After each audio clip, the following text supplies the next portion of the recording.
of the blockchain, and also about the quantum roadmap. I mean, we released the network in September. What we are trying to do right now, because for a blockchain network, it's very important to have the wallet service. Yeah. So we need to have the mobile wallet, all these like iOS wallet or Android wallet, or even some SPV wallet.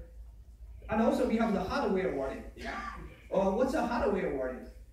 Right now, when you want to deposit money to the bank, you get a card, you get a bank card, yeah. But how can you manage your digital asset? How can you manage your digital money, your digital currency? You can use the software, or you can use the hardware to save your key in the hardware. Then that's like a USB key. Then you can manage your money. Your money is there, yeah. And also for the digital currency, different things about a digital currency, because it's a permissionless network, so no one can freeze your money. You have the 100% control of your digital currency as long as you have the private key. Yeah. So that's another very different things. Why this happen? Because it's a peer-to-peer network. Everyone is equal on the network. Yeah. So you cannot like give your right or give your power to a third party, because no third party. No one can offering the escrow service for you anymore. You are offering the escrow service by yourself. So you have the 100% control of your money, and you have the equal rights with everyone else. So you need to take like 100% responsibility. Yeah. So that because the equal and the right and the responsibility should be equal. Yeah. So you take 100% responsibility for your money. So you need to save your money very secure. So the wallet is a gateway from the digital world, from the real world to a digital world. The wallet is a gateway, yeah, because that's where you save your money. Also, like since the blockchain network is a decentralized network, it's also transparent. So you can transfer, or you can trace back every transaction on the internet. Every transaction is anonymous, but it's transparent. I mean, it's anonymous because no one can link the address with your real identity, because it's an anonymous network. But no matter what kind of transaction you did, people can trace back. Yeah, but they can only trace back to your address, but no one knows who is behind the address. Yeah, so that's the Bitcoin network. Like it's the same for quantum network. It's like a network, like a transparent, but also anonymous. Yeah. So then you need some explorer. It's like the Internet Explorer or the browser. You need the browser for the blockchain. You need to know what's happening. Yeah. So we have the explorer, like people they can trace back every transaction. Also, like there is some other challenges for the blockchain industry right now. Like the Bitcoin network is super busy right now.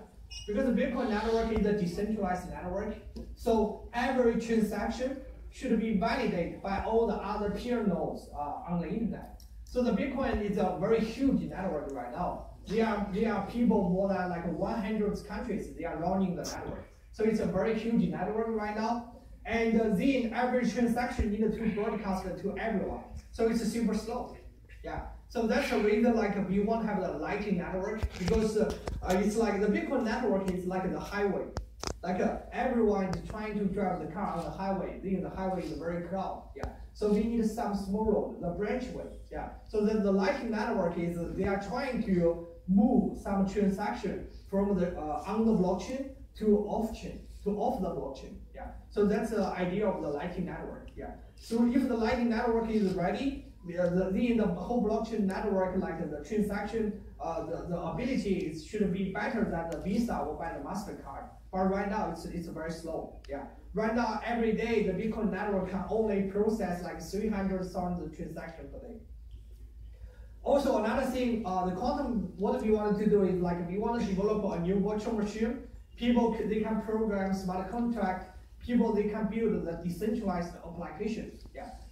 I mean, I don't know how many people really understand the decentralized applications. Yeah. So right now, okay, no matter what which phone you are using, the iOS or Android, it's a centralized application, because this kind of apps, this kind of application is running by a big company or by a third party. Yeah. So the decentralized application is running by a decentralized network. Yeah.